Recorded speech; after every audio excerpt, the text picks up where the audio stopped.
से प्यार कैलस लड़का आइल ए सरस्वती पूजा के मेला लगल रह लड़किया कलश की काय आवेला त मारा फना जालो बुआई रहेला अस्थिर हाथ सा धोए के जैता एको फेस में लाइने नहीं खेवा तब उताई रहतड़ा कलश का कलश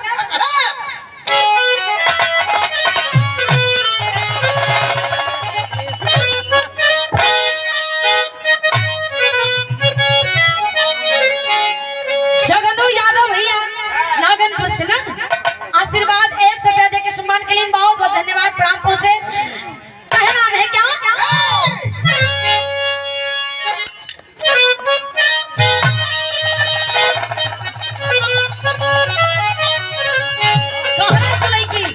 आ गए हो तो जाने कछी देना करो आ गए हो तो जाने कछी देना करो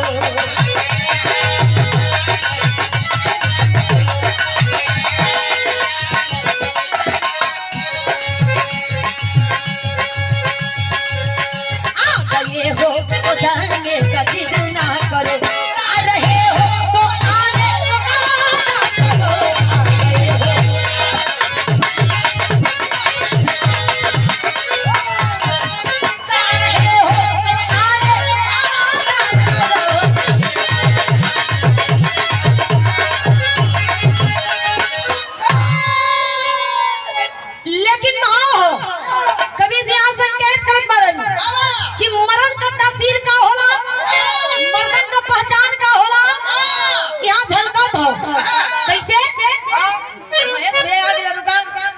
महेश भैया के पहले पप्पू भैया से निशान करा ले आवा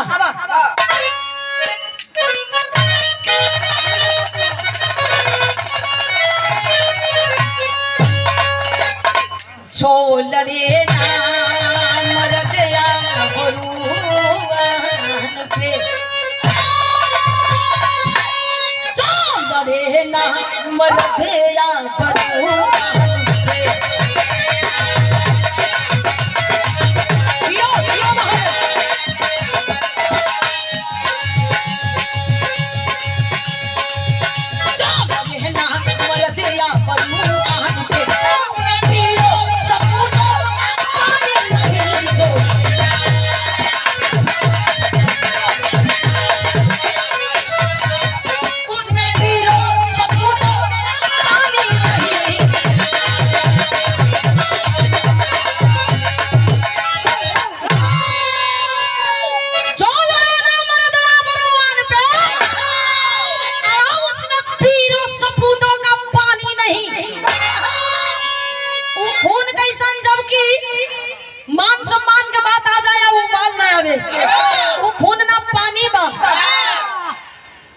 विराग हमारे यहाँ से शुरुआत हो गई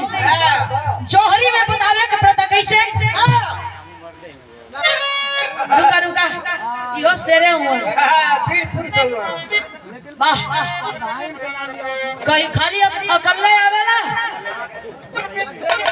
तार लइका के बड़े ही में अच्छा तो इंतजार बा तब प्रधान जी से भेंट हुई ये हमरा बड़के भैया अजय पासवान जी परेसर जमनिया गाजीपुर बा वह लमोई एक ग्राम सभा हो सब अजय प्रधान जी के द्वारा आशीर्वाद आई ये पंखुड़ियों में उठा हुआ स्नेह शानदार पुनः 100 रुपया बड़ा रात भर दिन भर पैसा लुटावे ला प्रधान जी बहुत दिन थी है यार का कला है लभेद खोले आलो का फिर हम हमारे जैसे शुरुआत भइल पहले के जमाने में दद्दा बाबू लोगन बतावत रहन कि स्वर्गीय राम के दद्दा स्वर्गीय बुल्लू दद्दा का बोलन का को लोग चल गेलन तू कहिए जाइबू कहां भेजत हुआ अरे शाम के बिरहा का तो घरे भैया आकांक्षा यादव हमार लड़की आकांक्षा यादव तो हार लेके कैसे हर जगह अपने हक जतावेला है ना? इनका इनका बाबू का हुआ था। ये हमरे गबड़ो मत धोबिया तो खेले चली ना मारी गुड्डू भैया के भतीजे क्लिक ने आशीर्वाद और सम्मान के लिए शुभ आशीर्वाद बा माता पिता के प्रणाम पहुंचे सकल पंच के प्रणाम बा का कहला कि तू कहिया जाइबू महेश भैया से पूछना अरे वो हिजा नहीं की बजट भैया घरे जाए के कने सुन। तोरा घरे जाए के नसीब ना हुई तू हमरे चक्कर में का पड़ल बा जल्दी हरियर बास तो हरे बदे कटाई कैसे आवा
गाँव जवान के बात बना तो इनके 9 में पढ़ता ना तू समझ जा ना जाना तू गाँव जवान के बात हो रोज तो बेटा खाली लगता था आज बाबुओ लगता बतावा भैया हर मत करा के अंदर हनम बजत हो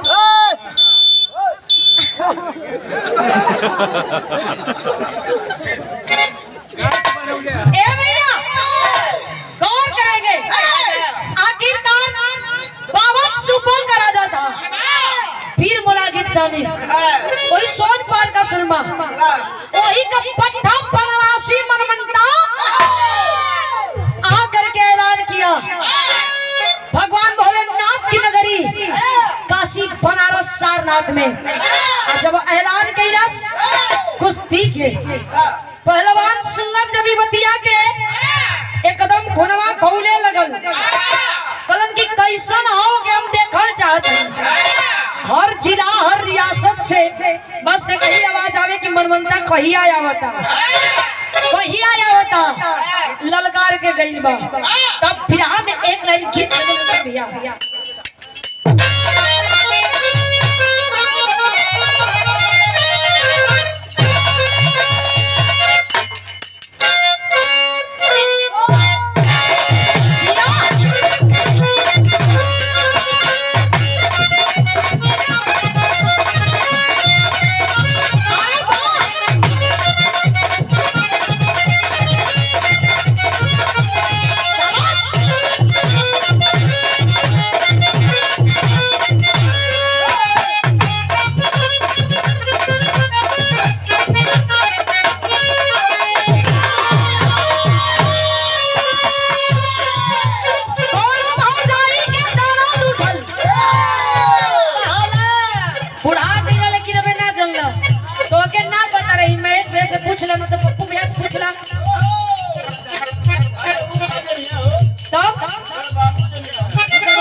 रहा, लेकिन काशी नरेश राजा एक काम का तिलक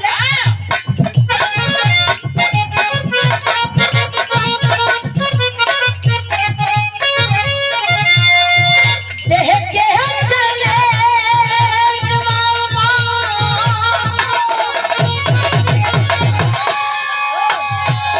देह के चले जवाबा से कृपा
सुनवंत कलन के रुक जा, ज्यादा गर्मी थाकत हो तो ई चिट्ठी पढ़ लिया, चिट्ठी लिखोलन और भेजवा दलन मनमंडा के यहाँ पहुंचल, पढ़ोइया पढ़ा के पढ़ोलस और मैं साफ साफ लिखल बा कि आज का तीसर के दिन ए भैया चचा हो पुरवा पे बैठ के काहे हल्ला करत हो, पुअरा छिट थमलवन हल्ला मत करा लोग। ए भैया कलन की आज का तीसर के दिन यही सारनाथ में जहाँ से ऐलान करके गए बड़ा वही सारनाथ में आज यहाँ कुश्ती का मुकाबला हुआ। मनमंता जब सुनना से तैयार हो गई और जब तैयार भाई तब बिरहा में गीत लग गई। कैसे भैया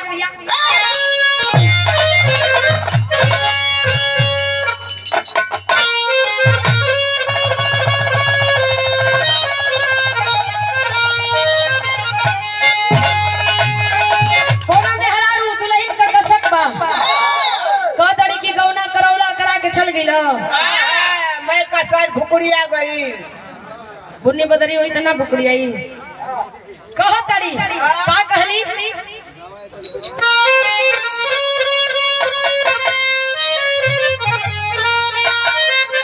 अरे गवन कराई पिया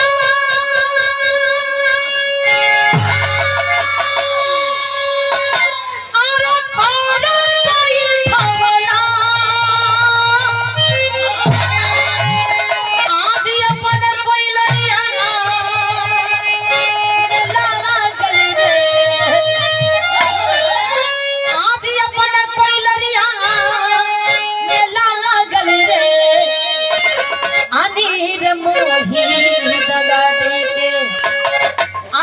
मोही दगा दे के अरे भागल रे निर्मोही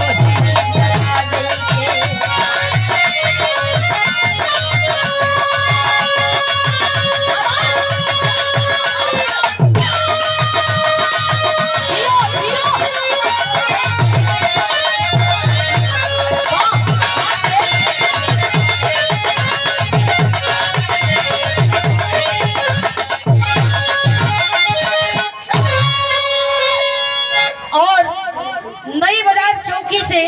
दीवान साहब जी आज बारी गुड्डू भैया सम्मान करते हैं, तनी सम्मान में ताली हो तो दीवान साहब जी तनी सर रुक जाइए। अच्छा सुरक्षा में आई तब का सोचेगा, तब तो लास्ट तक रुकब ना कहे के बता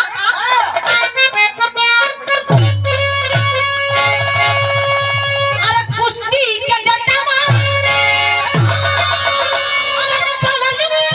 बनारस में अरे कुश्ती के बनारस में तैयार जब फिर है जवानी जवानी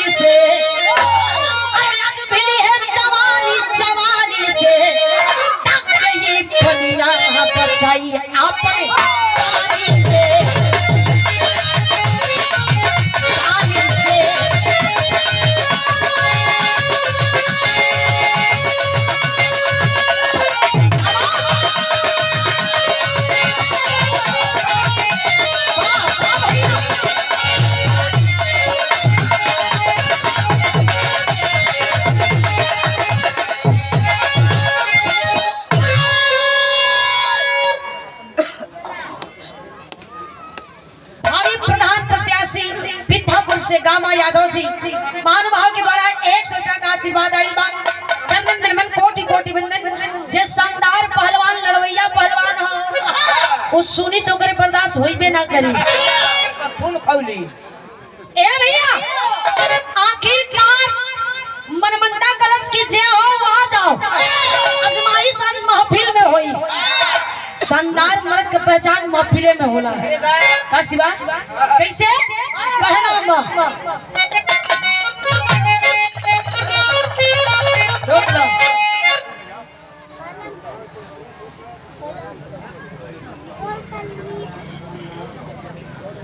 कबड्डी का रेडर पूरे जिला का टॉप गुड्डू यादव बजरंगी भैया बजरंग बली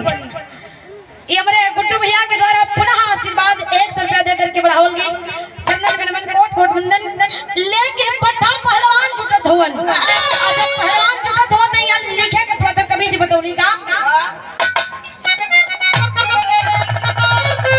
अरे जुटल हर जिलवा से नामी पट्टा पहलवानवा अरे मछिया को दे चला ले हुई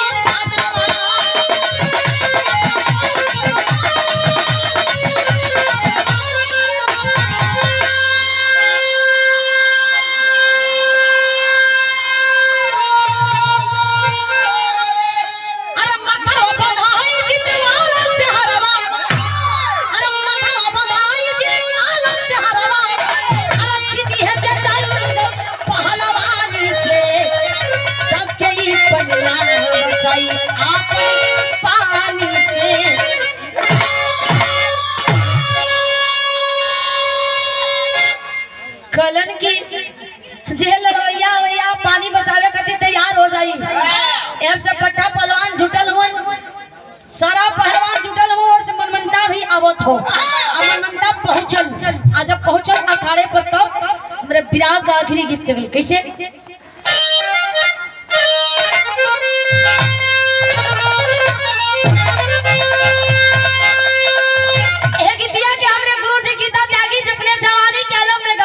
तोहरे तो जवानी हो कहे नहीं गौ तू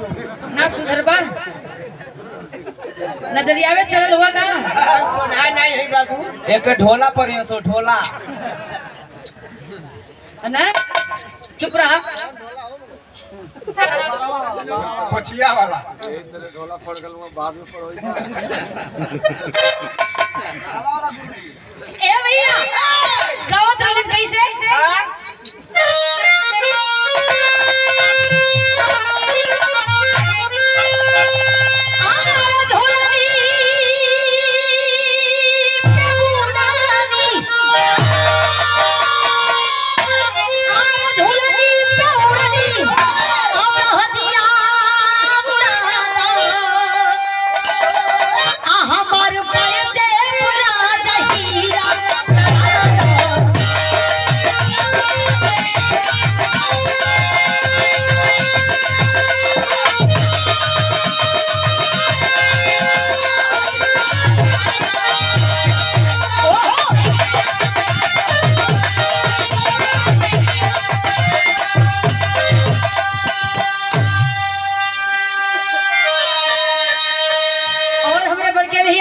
चंद्रभूषण यादव कमेटी के वरिष्ठ अधिकारी बागरपुर से ना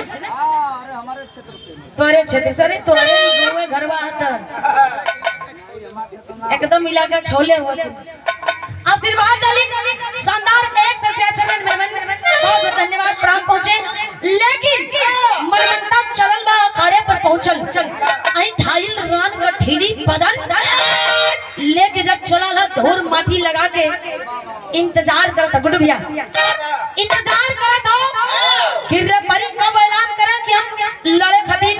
टूट पड़ी तब भइल का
तो जो लड़ और ऐसे जब लोग कहिए तो वो फलाने एकदम फूल के पकौड़ी हो जाए बिना तेल के पकौड़ी है ना लड़े खातिर गई लड़ और तू चार लोग जब गए टॉप अरे पानी पानी सब के अरे निहला सूचित हो अरे गंगा तनावा के कई दिहला हो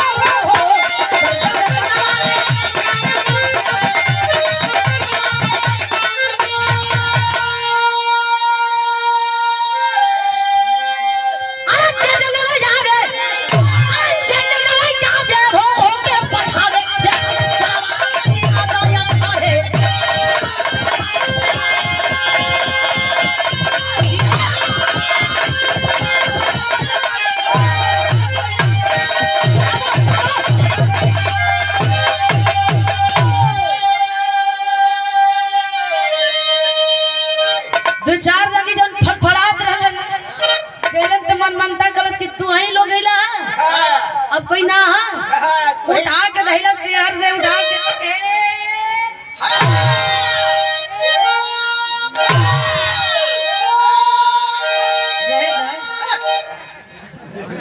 वो तो बेचारा मरदे हम मरवावत मर जीबा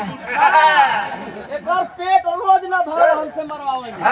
अगर ढोलक फाट गई तो तुहार जरिए से कटाई का काट लेबो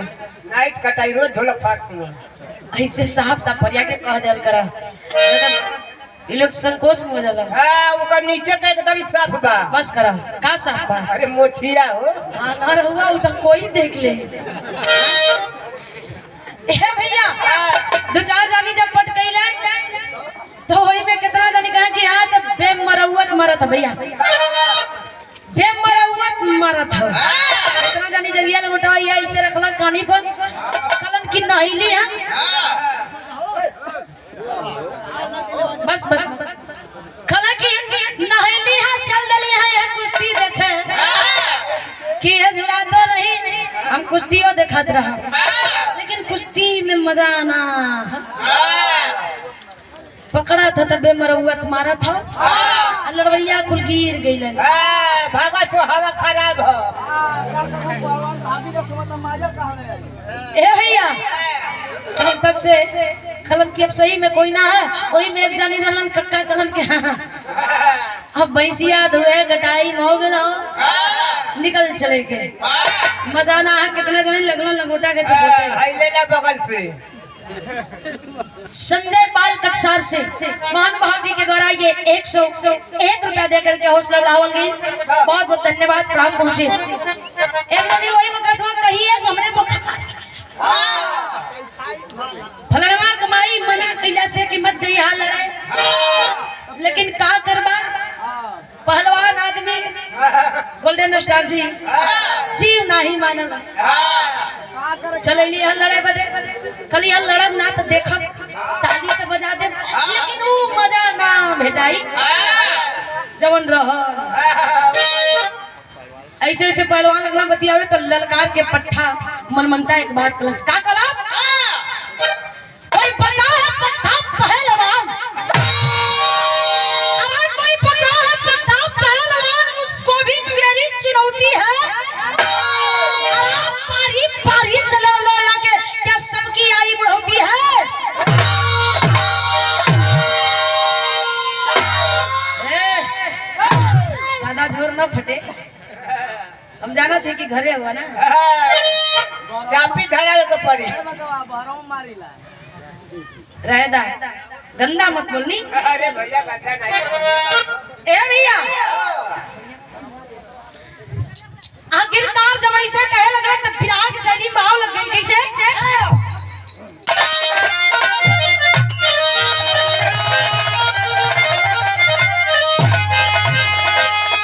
बढ़ जा कहे के न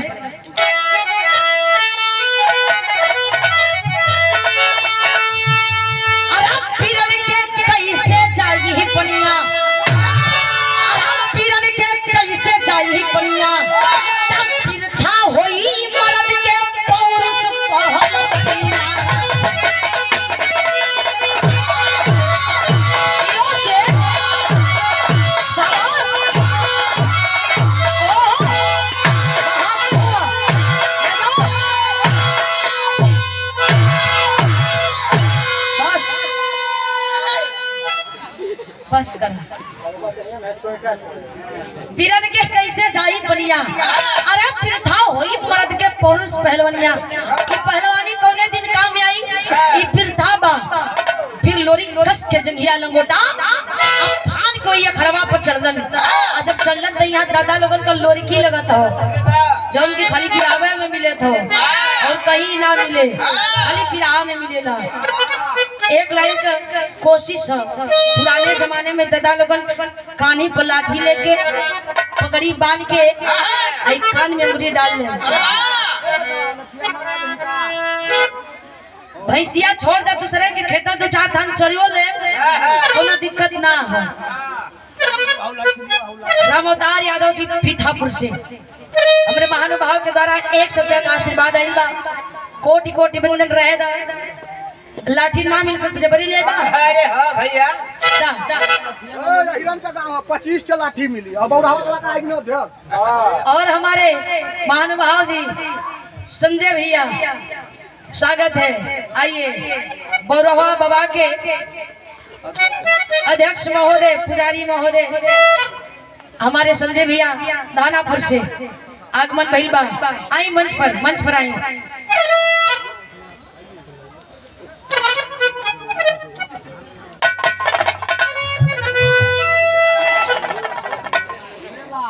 मछली के थोक विक्रेता सिंगिल श्री चिल्हारी जी के धरती से आशीर्वाद आई अपना 50 रुपया गलती हो जी फिर आके बोलवा लिया मछली का पैसा हम ठंडा में मारा में लग जाता ठंडा तू मछली का पैसा कहत हो। देखो पहले के जमाने में दादा लोगन भैंसिया छोड़ दो दूसरों का खेत चलत है पीपरे के पेड़ के नीचे चौतरा पर बैठ जा। अब बैठ जाए तो कहे कि आवे आज लड़की होई तो पंचायत होई। पंचायत तरह देखा कितना दादा लोगन भैंस लेके चलत है लाठी लेवे के अलग अंदाज रहे। देखो लाठी ना करो हम जानत है दादा लोगन लठिया ला ऐसे कह के चले नरिया खपड़ा कितना लोगन के ढावत हम मतलब ना रखत है आ वही के तन की चौधुर दादा लोगन रहत पट कइले ऐसे आज पट कइले तब चला कैसे गावा गौलन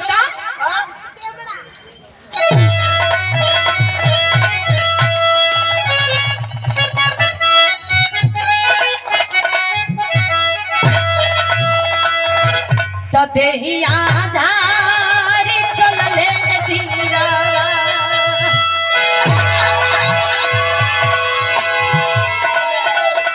तो देहिया झारे चलले धीरा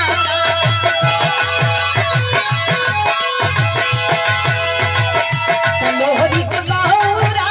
के हो तू अरे तपनिया चल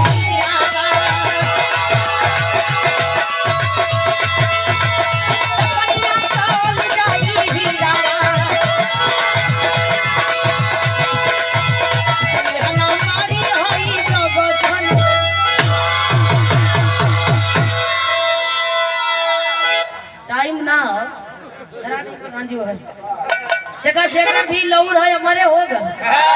काशिवा वीडियो में चढ़ गई।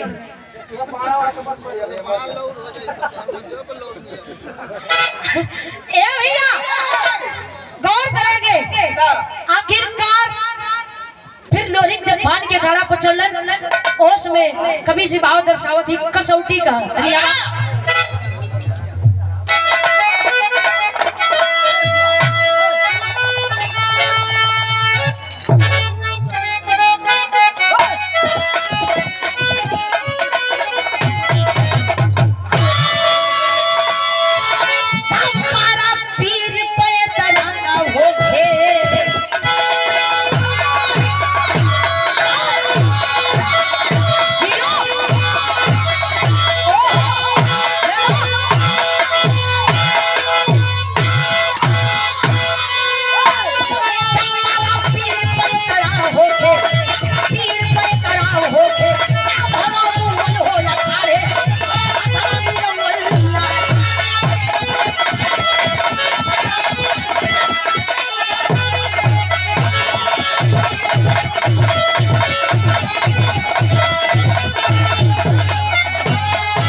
पप्पू यादव जी फौजी साहब, धनमुन सिंह भट्टा मालिक। अरे वाह क्या बात है, फौजी साहब लाइन पर बने। अरविंद सिपाही जी ए तीर्थापुर से ना, नागनपुर से। अरे वाह बड़ी फैन है फौजी साहब, स्वागत बा, अभिनंदन बा। धनमुन सिंह भट्टा मालिक, आप महानुभाव जी के द्वारा ये पुष्प के दल पुंजों में गुथा हुआ स्नेह शानदार 500 रुपया देकर के हौसला बढ़ाओ गई। चंदन निर्मल कोट कोट सा बंधन आशीर्वाद की कामना बा।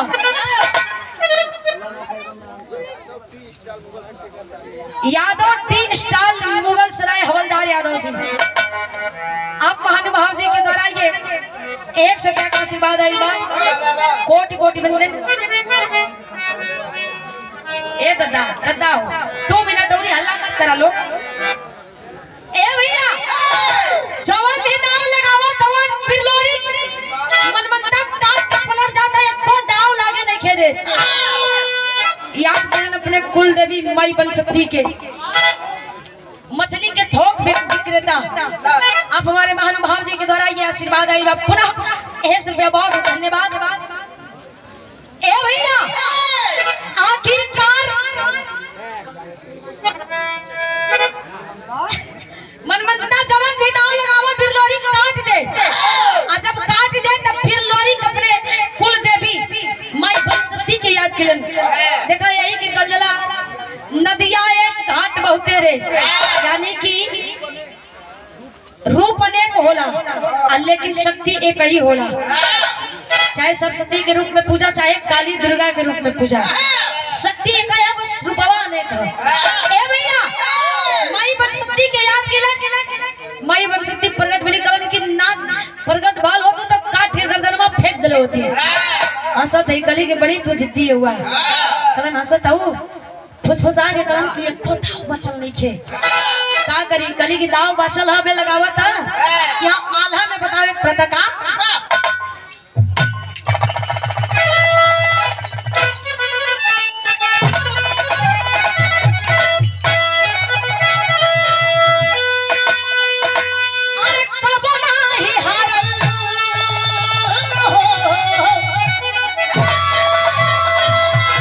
बनारस बागी बलिया अरे करे पगड़िया रखले भोले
और ये सम्मान के लिए हमारे सम्मानित गार्जियन जी, महानुभाव जी, हमारे मुकद्दर के मालिक, हमारे पास शब्द नहीं है कि मैं कैसे बयां करूं। जितना भी कहूं कम है। हमारे भगवान तुलसी आश्रम से सम्मानित गार्जियन जी परिवार गीत संगीत से भी ताल्लुकात रखने वाले कलाकारों के भगवान गोल्डन स्टार जी, सम्मानित श्री राम सिंह जी, आप महानुभाव जी के द्वारा ये पुष्प के दल पुंजों में गुथा हुआ स्नेह सुंदर सफा के साथ भी ये शानदार 200 रुपया देकर के हौसला बढ़ावल गई। चरणन में नमन, कोट कोट सबंदन, आशीर्वाद की कामना बा। और विराह जगत में कोई बाचम नहीं खे जहाँ कि आप पहुंचल ना हो कि जे कि आपके लोग जानत ना हो, बड़ा स्वच्छ विचार हो। लेकिन गौर करिए आखिरकार फिर लोरी खींच के निकास पर मरमंदा को उठा ललन और उठा के घुमावत घुमावत जब पटक देला, पटकलन ए बाबू पटक के ठेवनवा सत्ताप के छतिया पकड़न का हो बोला मजा आवत था। बाबू का सार बोला लगना तवई के लिए आकाश के तोरा से कोई उससे कह के मान लो महेश से भैया कहने गेले ओए पूछिया तोरा से, अच्छा मान लो चल गिलन राम सिंह जी तो से उसे पूछिया तो के कैसे लगे? मैं हड्डी चरचराए लगी बाबू, अपने के बिरीन कर हड्डी चरचराए लगी। ए भैया आखिरकार फिर लोरी के मनमंता के पटक दलन, पटक के उनकर गुरूर तोड़ दलन। जब तोड़लन तो खड़ी के अंदर कहना बका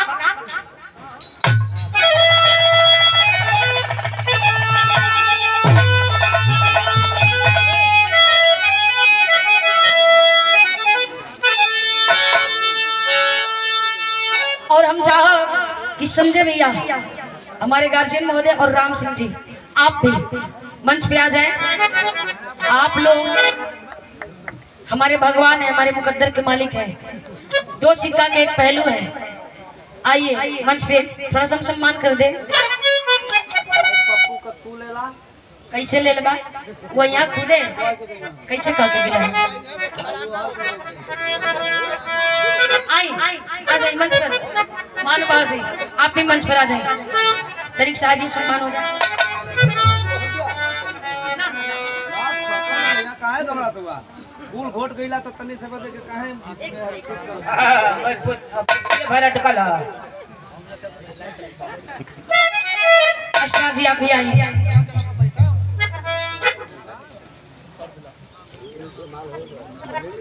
और ये हमारे बानुभाव जी संजय यादव जी बरोहा बाबा के पुजारी महाशय महोदय जी के द्वारा आशीर्वाद है, शानदार 500 रुपया देकर के हौसला बढ़ाओ, कोट कोट बंधन आशीर्वाद की कामना बा। लेकिन भैया बढ़ जा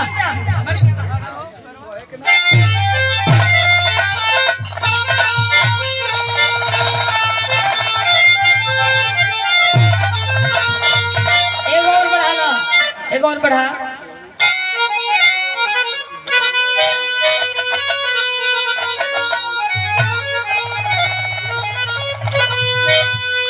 अरे हलचल मचल नगर में बढ़ा हो, एक और बढ़ा।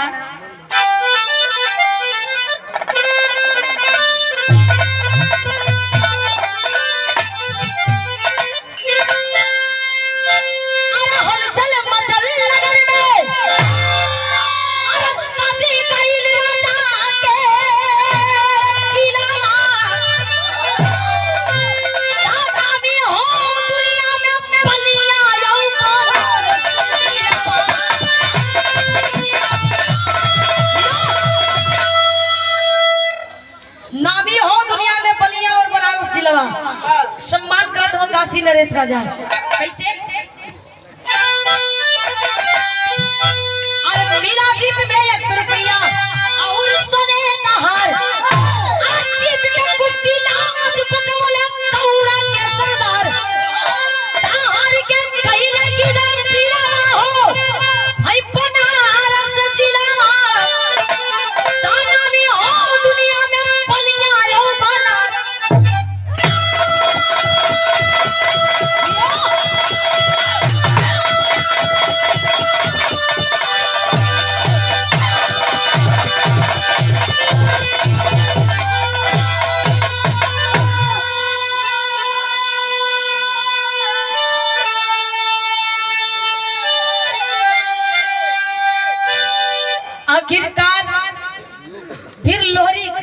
वही मनमनता को घमंड तोड़ दिलन। करण काशी नरेश राजा का हो तोरे बाऊ का भी घमंड टूटल, तोहार भी टूट गई, लेकिन तू लोग आदत से बाजना आवा। यही से घमंड ना करे के झूठे आके ललकारत रहला, जो ना दिन देखे के उ दिन देख लेला, अब शांत हो गईला। आखिरी भाव सम्मान करण काशी नरेश राजा सोने का मुकुट घोड़ा तमाम सरफी जोहरात दे करके करण शाबाश लोरी वही गड़गौरा के बागी बलिया के करण की शाबाश लोरी मान सम्मान बचा लेला। कहना है क्या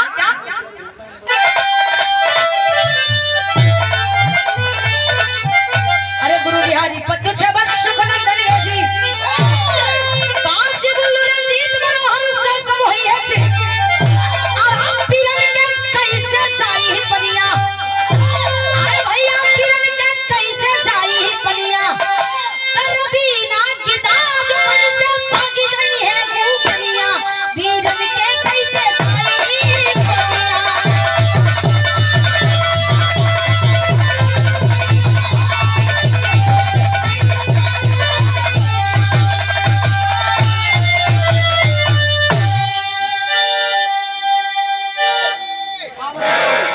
चंद्रभूषण यादव बड़े भैया बाकरपुर कमेटी के वरिष्ठ अधिकारी आपके द्वारा पुनः 100 रुपया दिया गई। तू कहाँ